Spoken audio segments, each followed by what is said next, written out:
Ah, c'est jeudi. Qu'est-ce que ça veut dire, ça? Fin de l'émission. Max Truman est en studio. Salut, Max. Salut, Rémi.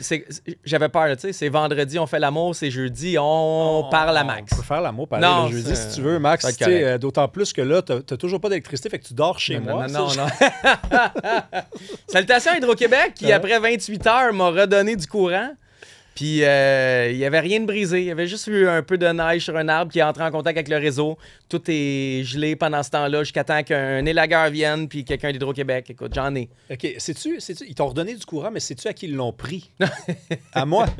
Tu me niaises. Je te niaise pas du tout. Alors, moi, ce qui est arrivé, je l'ai raconté aux auditeurs, c'est que je t'ai parlé, donc, mardi. Ouais. Puis là, je t'ai dit, je parie ce soir, j'ai perdu mon pari et on a parlé de ta panne d'électricité et j'ai pogné une panne. Fait que là, sais-tu quoi? On parle plus jamais d'électricité. C'est fini? Puis on parle plus de paris non plus. Parfait. OK, parfait. Mais t'as perdu 5 $ puis t'as retrouvé déjà l'électricité? J'ai retrouvé l'électricité. Ouais, voilà. Puis moi, ça avait rapport avec une fuite de gaz. Écoute, Oh, Hydro-Québec, le fleuron économique du Québec. Hein? Irréprochable. Hey, je regardais tantôt les Stars de Dallas qui rendent visite aux Canadiens ce soir. Tu sais, au Québec, le problème qu'on a avec le hockey, c'est que des fois, on pense qu'il y a juste le Canadien, premièrement. Puis quand le Canadien va bien, on pense qu'il y a juste le Canadien qui va bien. Les Stars de Dallas, c'est la même fiche que le Canadien en temps réglementaire, 10 victoires, 4 défaites. On capote sur Suzuki qui a 20 points. Mikko Rantanen, du côté des Stars, en a 23. Wyatt Johnson, 20. Ça va être compliqué ce soir. Ça va être compliqué, puis on entre dans une partie du calendrier où le Canadien va frapper des clubs qui sont, expérimentés, qui ont des gars d'expérience. Le Canadien en a moins. 2, des gros bonhommes, des gars qui sont grands et des gars qui ont du gabarit.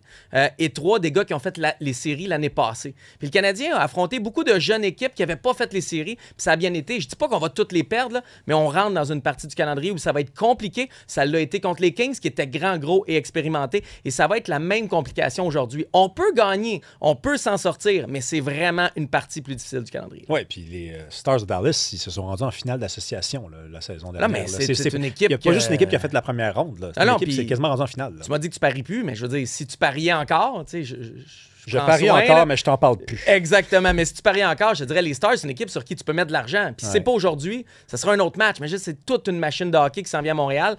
En même temps, le Canadien est dû pour rebondir. A perdu 3 de ses 4 derniers matchs. Tire moins au filet adverse. On a travaillé ça. On veut tirer davantage. Donc, le Canadien pourrait sortir un gros match aussi. Mais ça sera pas facile. Contre les Kings, là, on a dit, j'ai entendu dire que l'aspect physique avait joué quand même un rôle. J'ai pas remarqué ça, moi, pendant le match. Toi, t'as-tu vu ça? Ouais, mais les Kings ont eu la rondelle. Je veux dire, l'aspect physique, c'est quand t'as pas la rondelle puis t'es capable d'aller frapper l'adversaire. Ils n'ont pas eu tant besoin, les Kings, d'aller frapper le Canadien parce que le Canadien avait pas possession de la rondelle une bonne partie du match. Après ça, l'aspect physique, l'aspect expérience, tu la ressens des fois. T'as pas besoin de voir la grosse mise en échec, mais les gars sont plus grands et gros. Le Canadien va moins au duel, va moins au contact, va moins dans le coin. Fait que t'as pas besoin de voir la grosse action, mais ça a joué dans la tête des joueurs du Canadien, j'en suis convaincu. Même chose pour l'expérience. Quand ça devient compliqué dans un match, les équipes qui ont joué ce genre de match-là compliqué ont un avantage sans qu'on le voit nécessairement. Écoute, on s'est parlé mardi, mais j'ai plein de choses quand même à discuter avec toi aujourd'hui. Qu'est-ce que ça serait si t'étais pas venu mardi, mon vieux? Que serait ton show sans moi? Ça, c'est une grande question. On va la garder entre nous deux. Donc, Dobèche dans les buts. Hey, c'est une bonne idée, ça? Il n'a pas encore perdu en temps réglementaire. Lui. Exact. Il y a 6-0-1 comme fiche. Puis on a un Québécois à 4-4-1. On renvoie beaucoup le Québécois que j'aime. Là. Je l'aime, Samuel Montembeault. Mais si c'était l'inverse, puis que le Québécois gagnait tout le temps, puis on y enlevait son filet pour le redonner à l'Américain tchèque, on aurait un scandale. Mais là, c'est l'inverse, on n'en a pas. Moi, je suis juste content qu'on retourne avec le gardien qui gagne. Tu gagnes, tu goals. Tu perds, tu laisses ta place. On est là chez le Canadien. OK, attends une minute, mais soyons précis. Là. Quand tu dis si c'était un Québécois, si c'était pas un Québécois, parce que moi, je pense que les fans sont plus indulgent parce que c'est un Québécois, mais je pense pas que l'organisation, elle, en donne des gratuites aux Québécois. Là. On est d'accord? En fait, je pense qu'on a peut-être donné la dernière gratuite parce que les dirigeants de Équipe Canada pour les Jeux olympiques étaient là. Ils sont 3, ils sont venus mardi. Je pense qu'on a voulu donner une chance à Montembeault et je pense que Montembeault a perdu son poste de 3e gardien avec l'équipe canadienne. Mais après ça, tu as raison. Je te parlais justement des fans. J'ai l'impression que on chiale pas tant que ça, ou les fans ne réclament pas tant que ça Jakub Dobèche, mais pourtant, c'est lui qui gagne. Et j'ai l'impression que si c'était l'inverse, si Dobèche s'appelait Villemur, mais on réclamerait plus de Villemur et on voudrait moins de départ à Montembeault si c'était pas un Québécois. J'ai l'impression qu'on n'est pas tant difficile que ça chez les partisans. Mais ça contredit un peu la réputation qu'on a. Là. Je m'excuse, mais moi, j'ai toujours entendu dire les Québécois, dire hey, quand t'es un Québécois à Montréal, on est plus dur envers toi, on te lâche pas.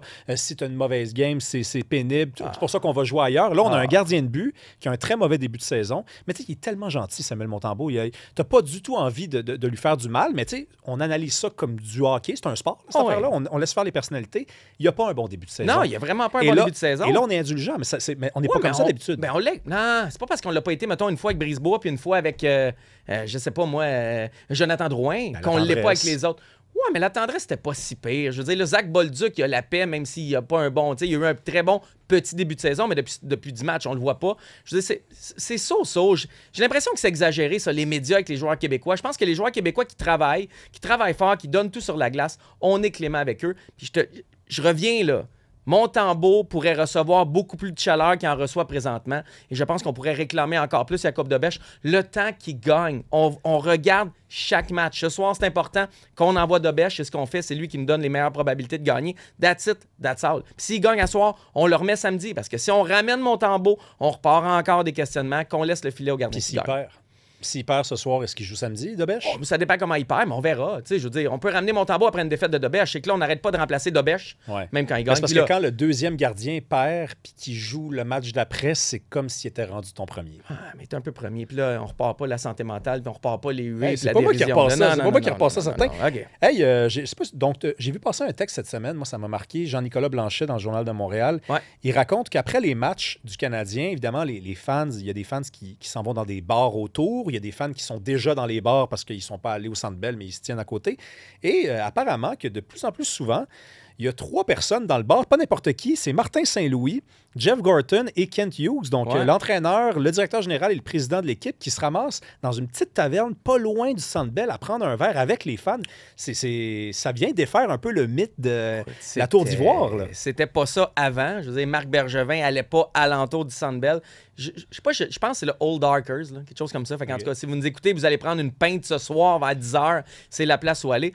Mais ça montre que c'est des bonnes personnes qui sont à la tête du Canadien en ce moment. Il y a des joueurs qui vont ailleurs. Ils vont avec leur nounou, là, Mitch, qui s'appelle. C'est un gars engagé par le Canadien, un ancien policier, qui s'assure que les gars restent pas trop chauds puis qu'ils prennent pas le volant, etc. Là. Mais le Canadien est de plus en plus connecté sur la vie montréalaise. Après ça, est-ce que ça fait d'eux de meilleurs joueurs ou de meilleurs dirigeants? La réponse, c'est non. C'est juste le fun de les voir ne pas se tenir loin, ne pas être ultra protégés. Ils sont dans la société québécoise et c'est normal qu'on les voit dans nos établissements, dans nos restaurants, dans nos bars, etc. C'est juste que c'est encore plus évident avec Gorton, Saint-Louis et Kent Hughes. Moi, j'ai l'impression que ça s'inscrit un peu comme dans l'idée d'un récit, c'est-à-dire qu'ils savent qu'ils vont gagner une Coupe Stanley dans les 5 prochaines années. Et eux autres, ils sont convaincus. Là. Ouais. Alors que Bergevin ne pouvait pas être convaincu de ça. La finale de la Coupe Stanley durant COVID, ça l'a surpris. Là, je pense, là. Alors, ils se disent, il faut qu'on construise un récit. Il faut que dans 10, 15, 20 ans, les gens ils se rappellent que 5 ans avant qu'on ait gagné la Coupe, on était dans les bars, on rencontrait les fans. C'est ça une belle histoire. Tu as raison, mais il y a un point. Puis là, je partirai un gros débat pendant des heures, mais on n'a pas le temps, c'est jeudi, on s'en va là. Mais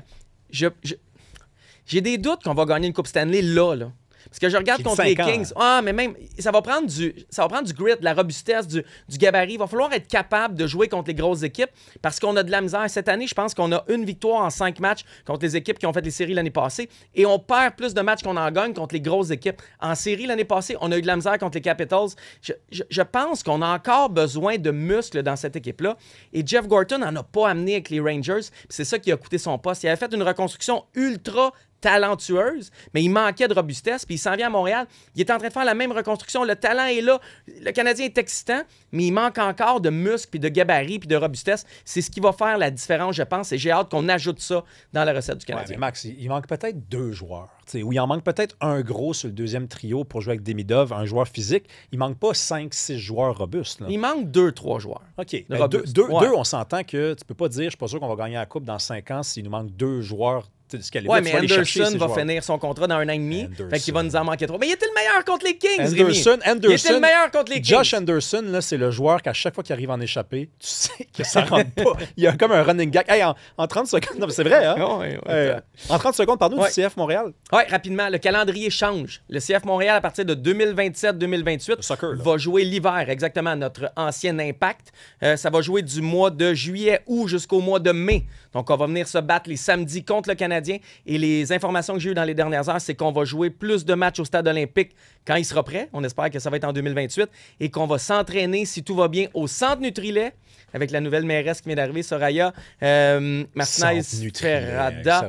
On veut mettre 2 bulles, des gros dômes là, sur nos terrains, et on aurait enfin nos propres installations, donc des changements chez le CF Montréal. Merci beaucoup, Max Stroman. Toujours un plaisir de parler. Week-end. Merci à vous d'avoir été là. On se reparle quand? Lundi à 18h. On repart la semaine ensemble. Merci d'écouter le 99.5 Montréal.